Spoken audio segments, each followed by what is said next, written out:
Pred točno 3 leti so Japonci pokazali enega oblikovno najbolj razburljivih avtov leta 2016. Toyota CHR. S prenovo pa, ne boste verjeli, ostaje razburljiv. Malo so popegljali zunanjost, meglenki spredaj postavili više in zdaj so notri LED diode. Te so zdaj v vseh lučeh in drugačna je grafika spredaj ter zadaj, kjer je še tale črna plastika, ki gre krasno skupaj s črno streho. Pa obvezno vzamite še tole oranžno barvo, ki so jo naredili posebej za CHR.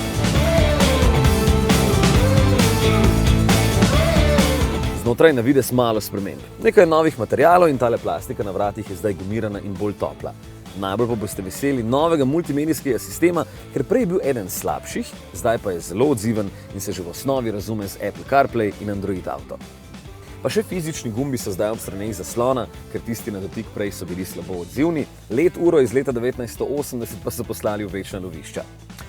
Še vedno ostaja črna strešna obloga in občutek utesnjenosti, prav tako pa se nazaj slabo vidi zaradi ceste, brička in majhnega stekla, da je zunaj ostal enako atraktiven.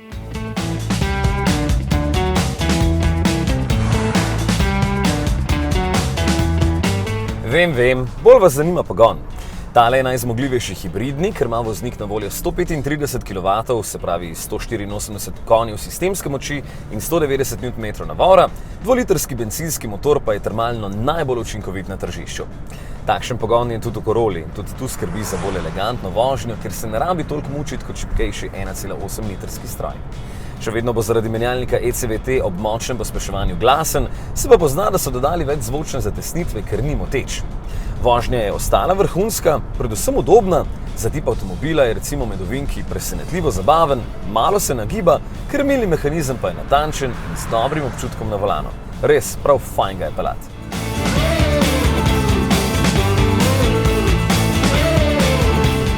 Toyoti pravijo, da lahko v mestu do 80% časa vozite na elektriko, ker je večja baterija, čeprav meni je tudi na regionalni cesti uspelo številko spraviti skoraj do 60, ko sem tekmoval sam s sabo.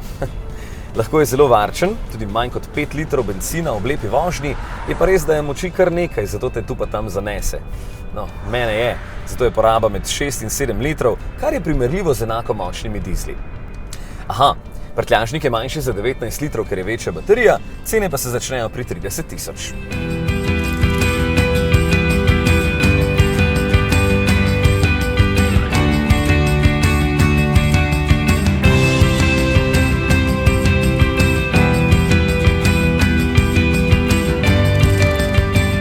Ni malo, ampak napredna tehnologija še nikoli ni bila poceni in v tem primeru je zelo bogata. Prenova je torej odlično uspela in CHR je še vedno šik.